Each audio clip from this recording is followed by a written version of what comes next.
Got a question here on LockerGnome.net asked by Flavio Gomez. He's wondering how to save money and electricity with your computers. And of course, people have already been answering in that particular thread. Considering we have over 50,000 answers to 6,500 questions there today, and the website's only been around for a couple of months. So generally speaking, the best way to save money with your computer is not using it. Yeah, that's something you have to consider. But if you are using it, you may not want to use it to its fullest potential. So, certainly notebook computers like the one I have sitting in front of me have certain features which can keep the processor running cool and clean unless it needs to run at full power. Like if I was starting to process video on this particular computer, doing something very processor intensive, it would take up more energy, and likewise more energy would then be used. It kind of goes without saying. And this particular notebook computer also has the ability to do graphics switching discretely. So it uses a low power graphics chip processor thing when I'm not really doing much with it, because like right now I'm looking at a web page, not really processor intensive. So certainly keeping in mind the things that you're doing could actually save you money. If you're not working at your computer for an extended period of time, you could certainly run a screensaver. That does take up CPU. And anytime you use the processor, you're using energy, and that's going to cost you.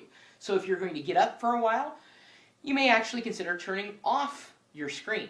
That can save you money without you turning off the computer. Of course, the next step would then be, logging out of the computer, putting it in some type of suspended state, powering it down, going into hibernation, which notebook computers usually can do well. Operating systems handle power states differently, though, so you may end up not having a great time with that particular effort, but it will save you money.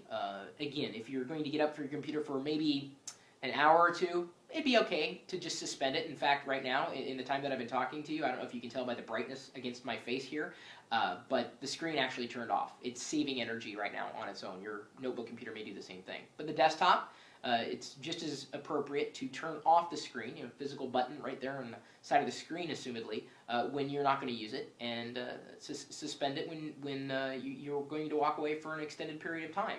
Now, this is likely going to happen anyway with your default power settings, like overnight if you're one of those who keeps your computer on all the time, and I do.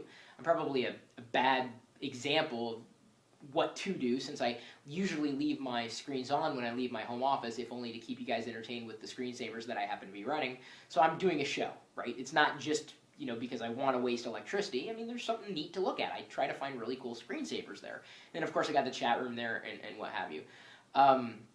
Either way, you can save power by unplugging devices, turning off printers when you're not using them, especially laser printers. Oh my goodness.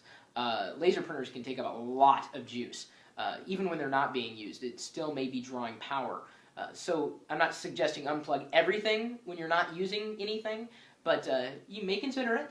Or you could pick up a power adapter where and I've demoed a couple of these in the past, you can plug it into certain sockets on the power adapter, like a power strip, and it will only send electricity or current through the cable when it detects that it wants electricity. It's actually on, it's operating.